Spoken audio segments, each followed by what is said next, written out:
సిరి దగ్గరికి సీతాకాంత్ వెళ్ళి ఓదారుస్తాడు. నీ భర్తకి నేను సీనియర్ మేనేజర్ పోస్ట్ ఇవ్వలేదనే కదా నువ్వు బాధపడుతున్నావు అంటాడు. అయితే నేను ఇక్కడ ఒక విషయం చెప్తాను విను సిరి.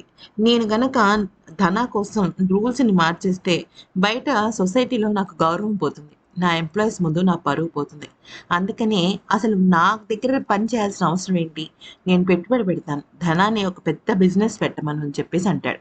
దాంతో అటు సిరి ఇటు ధన ఇద్దరు హ్యాపీ. అయితే ఇదంతా కూడా వెనక నుంచి శ్రీవల్లి వినేస్తుందనమాట. వినేసి ఇక సందీప్‌ని మీరు కూడా వెళ్లి డబ్బులు అడగండి అంటే నేను ఆస్తే కొట్టేస్తానని అంటాడు. ఈలోపు అభి రామలక్ష్మికి ఫోన్ చేసి తన వక్ర బుద్ధిని చూపిస్తాడు.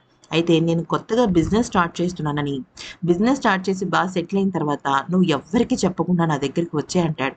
అయితే అప్పుడు రామలక్ష్మి, నీ దగ్గరికి నేను ఎందుకు ఎవరికీ చెప్పకుండా రావాలి?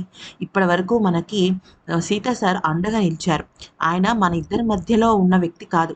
మన ఇద్దరి మధ్య ఆయన వారధిగా ఉన్నారు. నేను అలాంటి వ్యక్తికి చెప్పకుండా ఏమీ చేయను. అభి, నువ్వు కూడా అటువంటి ఆలోచన మార్చేసుకో అంటూ రామలక్ష్మి అభికి చెప్పుతో కొట్టిన సమాధానం ఇస్తుంది.